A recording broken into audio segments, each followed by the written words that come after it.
Hello' everyone, মই marine. আজি বহুত দিনৰ মূৰত মিনি ব্লগ দিব লৈছোঁ।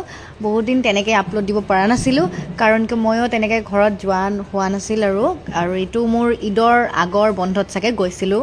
তেতিয়া মানে মায়ে ক'লে যে আজি আমি কাৰ্ড মেহেলত যাব লাগিব। তো তাতে মোৰ ভাবিলোঁ মিনি ব্লগ কৰা ভাল হ'ব। ষ্টাৰ্টিং মন্দিৰত গ'লোঁ ফাৰ্ষ্ট, গণেশগুৰি গণেশ মন্দিৰত। তাতে যিহেতু যাত্ৰা কৰিব গৈ আছোঁ আৰু মোৰ ফালৰ পৰা এইটো মই ভাবিলোঁ ফাৰ্ষ্ট গিফ্ট আৰু তো এইটো মই এনেকৈ দিম বুলি ভাবিলোঁ।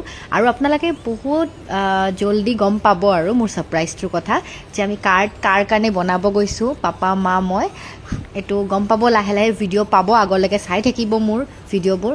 তো আমি কাৰ্ড মেহেলৰ ফেঞ্চি বজাৰ তাতে গ'লোঁ। তাতে ফাৰ্ষ্ট ডিজাইনবোৰ দেখুৱালে আৰু আংকলজন ইমানেই ভাল আছিল, ইমান ধুনীয়াকৈ ইণ্টাৰেক্ট কৰিছে। আৰু লগতে ইণ্টাৰেষ্টিং কথা এইটোৱে যে মোক সেইদিনা আংকলজনে কথা পাতি গম পালে যে মই থাৰ্ছডে ফাষ্টিং ৰাখোঁ সাই বাবাৰ কাৰণে। তো তেওঁ সেইটো কাৰণে মোক মানে ইমানে ভাল পালে, তেওঁ বহুত মানে। তো সাই বাবাৰ মোক কেলেণ্ডাৰ এখন দিলে, য'ত সাই বাবাৰ ডিফাৰেণ্ট ফটো আছে। বহুত ভাল লাগিছে মোৰ তাতে যাই এনেকুৱা লাগিল, বহুত ভাল লাগিল। লগতে নিজৰ মানুহ টাইপ লগ পোৱাৰ নিচিনা হ'ল। লগতে মই তাৰে ওচৰত মন্দিৰটোতো গ'লোঁ, মা আৰু মই সেইদিনা লগনেও আছিলোঁ দুজনে, তো বহুত ভাল লাগিল।